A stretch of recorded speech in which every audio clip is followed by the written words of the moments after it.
ओम नमः शिवाय। शिव शंकर भोलेनाथ भोले भंडारी। हर हर महादेव। शिव शंकर श्री शिवा नमस्तु। हर हर महादेव। शिव शंकर।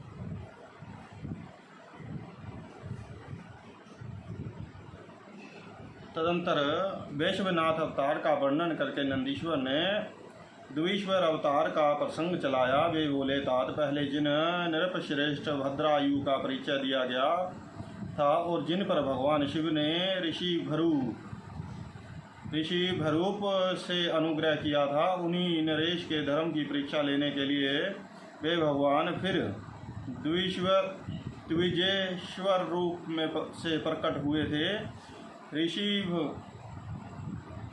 के प्रभाव से रणभूमि में शत्रुओं पर विजय पाकर शक्तिशाली राजकुमार भद्रायु जब राज्य सिंहासन पर आरूढ़ हुए, तब राजा चंद्रागद तथा रानी सीमंती की बेटी सती साध्वी कीर्तिमालिनी के साथ उनका विवाह हुआ। किसी समय राजा भद्रायु ने अपनी धर्मपत्नी के साथ वसंत ऋतु में वन विहार करने के लिए एक गहन वन में प्रवेश किया। उनकी पत्नी शरणागत जनों का पालन करने वाली थी। राजा की ऐसा ही नियम था। उन राज दंपति की धर्म में कितनी दृढ़ता है, इसकी परीक्षा के लिए पार्वती सहित भगवान शिव ने एक लीला रची। शिवा और शिव उस वन में ब्राह्मणी और ब्राह्मण के रूप में प्रकट हुए। उन दोनों ने लीला पूर्वक एक माया में व्याघ्र का निर्माण किया। वे दोनों भय से विलय हो व्याघ्र से थोड़ी ही दूर आगे रोते चिल्लाते भागने लगे और व्याघ्र उनका पीछा करने लगा। राजा ने उन्हें इस अवस्था में देखा। वे ब्राह्मण दंपत्ति भी भय से विहल हो महाराज की शरण में गए और इस प्रकार बोले। ब्राह्मण दंपत्ति ने कहा, महाराज हमारी रक्षा कीजिए। वह व्याघ्र हम दोनों को खा जाने के लिए आ रहा है। समस्त प्राणियों को काल के समान भय देने वाला वह हिंसक प्राणी हमें अपना आहार बनाए इसके पूर्व ही आप हम दोनों को बचा लीजिए। उन दोनों का यह करुण क्रंदन सुनकर महावीर राजा ने ज्यों ही धनुष उठाया, त्यों ही वह व्याघ्र उनके निकट आ पहुंचा। उसने ब्राह्मण को पकड़ लिया और वह बेचारी हा नाथ हा प्रलय वर हा शंभु हा जगद गुरो इत्यादि कहकर रोने और विलाप करने लगी। व्याघ्र बड़ा ही भयानक था। उसने ज्यों ही ब्राह्मण को अपना ग्रास बनाने की चेष्टा की, त्यों ही भद्रायु ने तीखे बाण से उसके मर्म में आघात किया, परंतु उस बाण से उस महाबली व्याघ्र को तनिक भी व्याध नहीं हुआ। वह ब्राह्मण को बलपूर्वक घसीटता हुआ तत्काल दूर निकल गया। अपनी पत्नी को बाघ के पंजे में पड़ी देख ब्राह्मण को बड़ा दुख हुआ और वह बारंबार रोने लगा। देर तक रोककर उसने राजा भद्रायु से कहा, राजन तुम्हारी वे बड़े बड़े अस्त्र कहाँ है? दुखियों की रक्षा करने वाला तुम्हारा विशाल धनुष कहाँ है?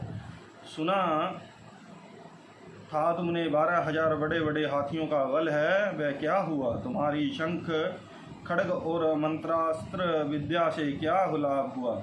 दूसरों को क्षीण होने से बचाना क्षत्रिय का परम धर्म है।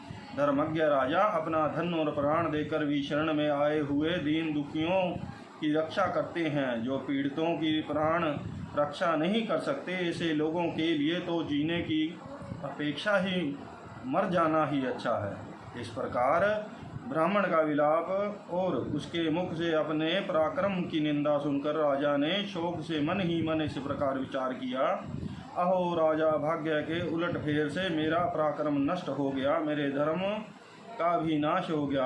अब मेरी संपदा, राज्य और आयु का भी निश्चय ही नाश हो जाएगा।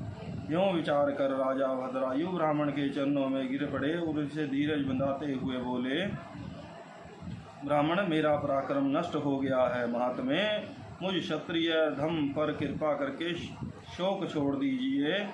मैं आपको मनोवांछित पदार्थ दूंगा। यह राज्य, यह रानी और मेरा यह शरीर सब कुछ आपके अधीन है, बोलिए आप क्या चाहते हैं। ब्राह्मण बोले, राजा, अंधे को दर्पण से क्या काम, जो भिक्षा मांगकर जीवन निर्वाह करता हो वह भूख से घर लेकर क्या करेगा। जो मूर्ख है उसे पुस्तकों से क्या काम, तथा जिसके पास स्त्री नहीं वह धन लेकर क्या करेगा। मेरी पत्नी चली गई, मैंने कभी काम सुख का उपभोग नहीं किया, अतः काम भोग के लिए आप अपनी इस बड़ी रानी को मुझे दे दीजिए। राजा ने कहा, ब्राह्मण, क्या यही तुम्हारा धर्म है? क्या तुम्हारे गुरु ने यही उपदेश दिया है? क्या तुम नहीं जानते कि पराई स्त्री का स्पर्श स्वर्ग एवं सुयश की हानि करने वाला है। पर स्त्री के उपभोग से जो पाप कमाया जाता है उसे सैकड़ों प्राश्चितों द्वारा भी धोया नहीं जा सकता। ब्राह्मण बोले, राजन, मैं अपनी तपस्या से भयंकर ब्रह्म हत्या और मदिरापान जैसे पाप भी नाश कर डालूंगा, फिर पर स्त्री संगम किस गिनती में है। अतः आप अपनी इस भार्या को मुझे अवश्य दे दीजिए, अन्यथा आप निश्चय ही नरक में पड़ेंगे। ब्राह्मण की इस बात पर राजा मन ही मन विचार किया कि ब्राह्मण के प्राणों की रक्षा न करने से महापाप होगा, अतः इससे बचने के लिए पत्नी को दे डालना ही श्रेष्ठ है। इस श्रेष्ठ ब्राह्मण को अपनी पत्नी देकर मैं पाप से मुक्त हो शीघ्र ही अग्नि में प्रवेश कर जाऊंगा। मन ही मन ऐसा निश्चय करके राजा ने आग जलाई और ब्राह्मण को बुलाकर उसे अपनी पत्नी को दे दिया। ओम नमः शिवाय शंभु। तत्पश्चात स्नान करके पवित्र हो देवताओं को प्रणाम करके उन्होंने अग्नि की 2 बार परिक्रमा की और एकाग्रचित्त हो भगवान शिव का ध्यान किया। इस प्रकार राजा को अग्नि में गिरने के लिए उदित देख जगतपति भगवान विश्वनाथ सहसा वहां प्रकट हो गए। उनके 5 मुख थे, मस्तक पर चंद्र कला आभूषण का काम दे रही थी, कुछ कुछ पीले रंग की जटा लटकी हुई थी।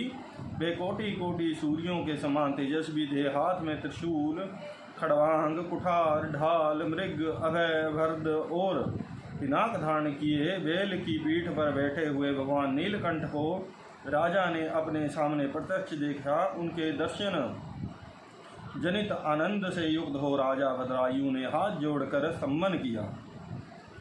राजा ने स्तुति करने पर पार्वती के साथ प्रसन्न हुए महेश्वर ने कहा, राजन, तुमने किसी अन्य का चिंतन न करके जो सदा सर्वदा मेरा पूजन किया है, तुम्हारी इस भक्ति के कारण और तुम्हारे द्वारा की हुई इस पवित्र स्तुति को सुनकर मैं बहुत प्रसन्न हूँ। तुम्हारे भक्ति भाव की परीक्षा के लिए मैं स्वयं ब्राह्मण बनकर आया था। जिसे व्याघ्र ने ग्रज लिया था वह ब्राह्मणी और कोई नहीं, ये गिरिराज नंदिनी उमा देवी ही थी। तुम्हारे बाण मारने से भी जिसके शरीर की वो चोट नहीं पहुंची वह व्याघ्र माया निर्मित था। तुम्हारे धैर्य को देखने के लिए ही मैंने तुम्हारी पत्नी को मांगा था। इस कीर्ति मालिनी की और तुम्हारी भक्ति से मैं संतुष्ट हूँ। तुम कोई दुर्लभ वर मांगो, मैं उसे दूंगा। राजा बोले, देव, आप साक्षात परमेश्वर है। आपने संसारिक तप से घिरे हुए मुझ अधम को जो प्रत्यक्ष दर्शन दिया है, यही मेरे लिए महान वर है। देव, आप वरदाताओं में श्रेष्ठ हैं। आपसे मैं दूसरा कोई वर नहीं मांगता।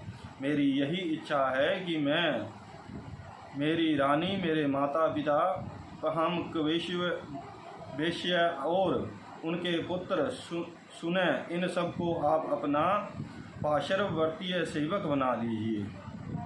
तत्पश्चात रानी कीर्ति मालिनी ने प्रणाम करके अपनी भक्ति से भगवान शंकर को प्रसन्न किया और उत्तम वर मांगा। महादेव, मेरे पिता चंद्रागद और माता सीमंतिनी, इन दोनों को भी अपने समीप निवास प्राप्त हो। भक्त वत्सल्य भगवान गौरीपति ने प्रसन्न होकर एवं मस्तु कहा और उन दोनों पति पत्नी को इच्छा अनुसार वर देकर वे क्षण भर में अंतर्ध्यान हो गए। इधर राजा ने भगवान शंकर का प्रसाद प्राप्त करके रानी कीर्ति मालिनी के साथ प्रिय विषयों का उपभोग किया और 10,000 वर्षों तक राज्य करने के पश्चात अपने पुत्रों को राज्य देकर उन्होंने शिव जी के परम पद को प्राप्त किया। राजा और रानी दोनों ही भक्ति पूर्व महादेव जी की पूजा करके भगवान शिव के धाम को प्राप्त हुए। यह परम पवित्र पापनाशक और अत्यंत गोपनीय भगवान शिव का विचित्र गुणानुवाद जो विद्वानों को सुनाता है अथवा स्वयं भी शुद्ध चित्त होकर पढ़ता है, वह इस लोक में भोग ऐश्वर्य को प्राप्त कर अंत में भगवान शिव को प्राप्त होता है। बोल शंकर भगवान की जय। हर हर महादेव। शिव शंभू भोलेनाथ।